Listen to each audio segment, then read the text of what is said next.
Assalamualaikum warahmatullahi wabarakatuh. Saya Habib Prayahayu Nayakingrat dari kelas 19304.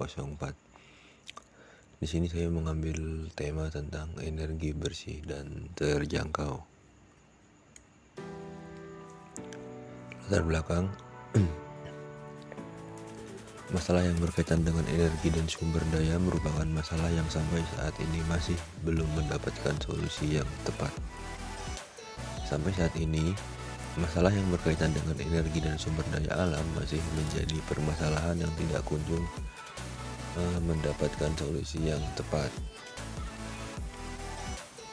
Selama ini, masyarakat pada umumnya masih bergantung pada sumber-sumber energi yang berasal dari fosil yang ketersediaannya sangatlah terbatas dan perlahan mulai habis. Berdasarkan rasio cadangan terhadap produksi, 11,6 tahun lagi ketersediaan minyak di Indonesia akan habis apabila tidak ditemukan cadangan baru, menekan jumlah konsumsi serta menggantinya dengan sumber energi terbarukan. Berbeda dengan MDGs yang sebelumnya hanya memiliki 8 tujuan penting yang ingin dicapai, SDGs memiliki cakupan yang lebih luas karena agenda ini terdiri atas 17 tujuan utama dan 169 target yang bersifat global dan dapat diaplikasikan secara universal. Lanjut ada tren. Energi-energi yang kita butuhkan ini pada umumnya berwujud sebagai energi angin, energi air, energi panas bumi, dan juga solar cell. Energi merupakan kebutuhan mendasar yang berdampak pada pertumbuhan ekonomi dan kesejahteraan masyarakat. Oleh karena itu, strategi penyediaan serta distribusinya menjadi hal yang penting. Kebutuhan energi akan terus meningkat seiring meningkatnya jumlah penduduk, dan sumber energi yang digunakan jumlahnya terbatas sehingga perlu dicari dan mulai digunakan energi alternatif yang berkelanjutan. Melalui kombinasi beberapa teknologi efisiensi energi, desain bangunan yang baik, dan teknologi atap terbarukan yang baru, gedung zero net energi sudah bisa dibangun. Lalu ada isu. Energi merupakan bagian penting dalam kehidupan masyarakat karena hampir semua aktivitas manusia selalu membutuhkan energi. Misal untuk penerangan, proses industri, atau untuk menggerakkan peralatan rumah tangga diperlukan energi listrik. Untuk menggerakkan kendaraan baik roda 2 maupun 4 diperlukan bensin, serta masih banyak peralatan di sekitar kehidupan manusia yang memerlukan energi. Sebagian besar energi yang digunakan di Indonesia berasal dari energi fosil yang berbentuk minyak bumi dan gas bumi. Pada masa awal perkembangannya, teknologi energi angin lebih banyak dimanfaatkan sebagai sulih tenaga manusia dalam bidang pertanian dan manufaktur. Maka kini dengan teknologi dan bahan yang baru, manusia membuat turbin angin untuk membangkitkan energi listrik yang bersih, baik untuk penerangan, sumber panas, atau tenaga pembangkit untuk alat-alat rumah tangga. Selanjutnya ada praktik terbaik energi bersih dan terjangkau.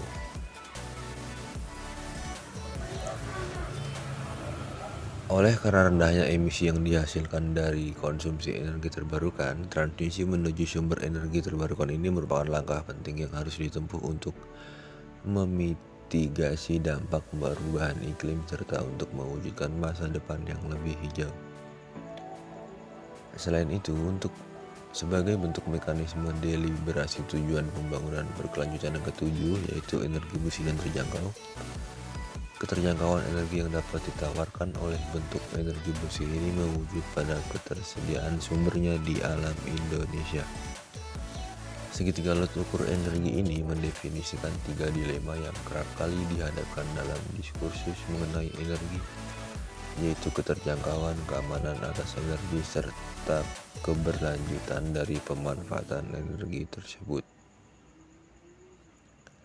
Pemanfaatan sistem mini grid akan dapat menjawab kebutuhan energi daerah-daerah di Indonesia yang sebelumnya kesulitan mengakses energi yang memenuhi parameter energi trilema karena keterbatasan geografis, baik karena jarak maupun halangan berupa bentang alam.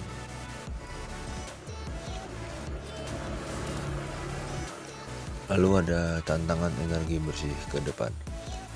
Dalam hal ini, tidak hanya pembangunan infrastruktur baru dan aspek teknologi yang diperlukan, tetapi juga menyangkut masyarakat sebagai pembuat keputusan dan juga sebagai pihak yang akan terdampak oleh transisi energi.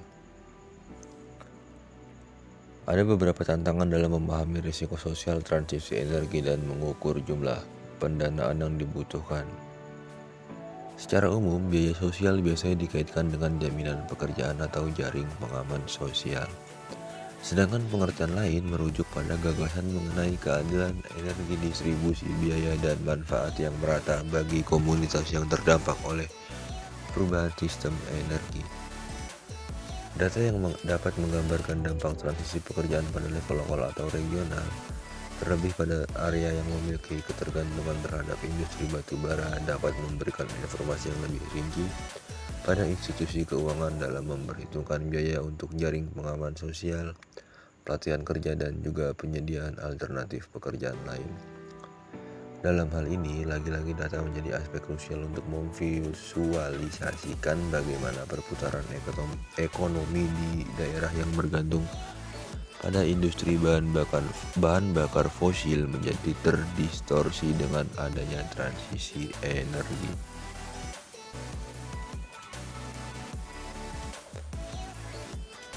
Selain di sektor ketenagakerjaan, kurangnya informasi bagi masyarakat lokal mengenai transformasi energi juga menjadi salah satu tantangan dalam memobilisasi jumlah pendanaan yang dibutuhkan untuk menghalau dampak transisi.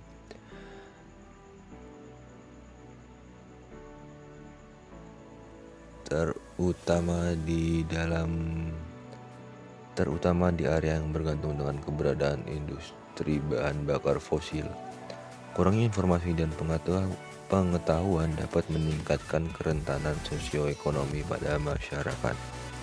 Ketika sumber pendapatan utama mereka tidak lagi beroperasi karena berkurangnya permintaan bahan bakar fosil di masa depan. Dalam hal ini, lagi-lagi data menjadi aspek krusial untuk memvisualisasikan bagaimana perputaran ekonomi di daerah yang bergantung pada industri bahan bakar fosil menjadi terdistorsi dengan adanya transisi energi. Terakhir ada kesimpulan. Pemanfaatan sistem mini grid akan dapat menjawab kebutuhan energi daerah-daerah di Indonesia yang sebelumnya kesulitan mengakses energi yang memenuhi parameter energi trilema karena keterbatasan geografis, baik karena jarak maupun halangan berupa bentang alam.